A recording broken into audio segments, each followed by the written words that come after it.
Welcome to Beyond the Binge. No, Behind the Binge. No, it's beyond because we're on a boat.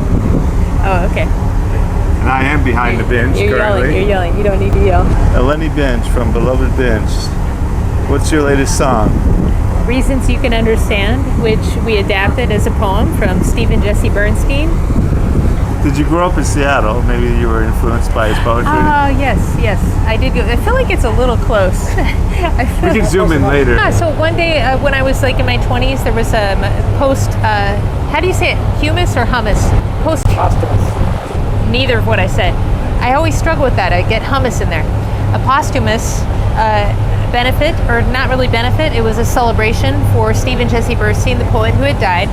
And I bought his book, More Noise Please, and this poem, Reasons You Can Understand, was in it, and I love it, so we adapted it into a song.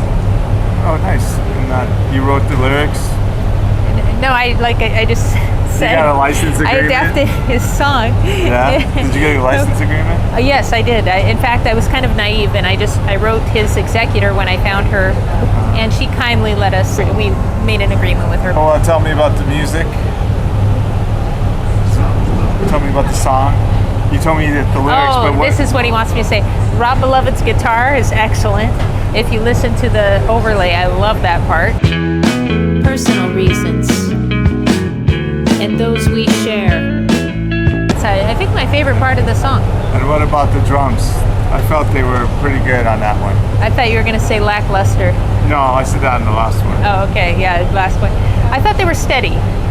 Yeah. Like a poem. Like a metronome, or not quite like a metronome? A little off from the metronome. Okay. It's a long song.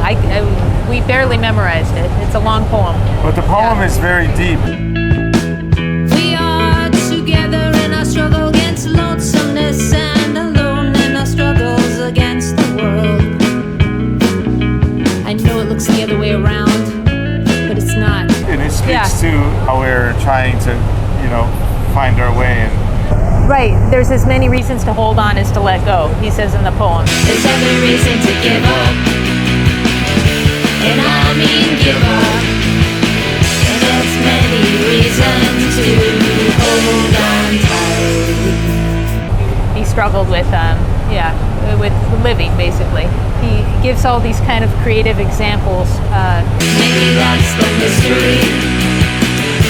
The need to gossip. Put my paper in the typewriter and type. Hold on, so I can do this. Daily examples of buttering your bread with margarine, the sort of innatives of life. Well, I think we all kind of struggle on some level. Like with this interview? Yeah. Very much so. You hit it on the nail on the head here. But we just left the island of Andros. Eat 4 slices of bread with margarine.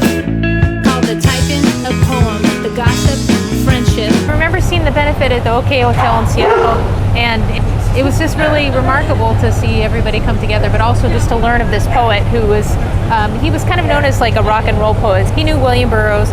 He hung out with, musicians. He opened for different Seattle bands at the time, so he was more of a musician poet, and I encourage people to listen to his Prison album. Yeah. I was watching YouTube and someone tried to heckle him, and he said, I want to hear some music, and he's like, poetry is music, asshole. I thought that was great. I nailed it for that was a good line. All right, thank you to MM. You can't put my name in it because I'm trying to get work in video. We had fired our previous cameraman for being drunk on the job constantly. If you saw a couple episodes ago. Nice guy. He was a nice guy.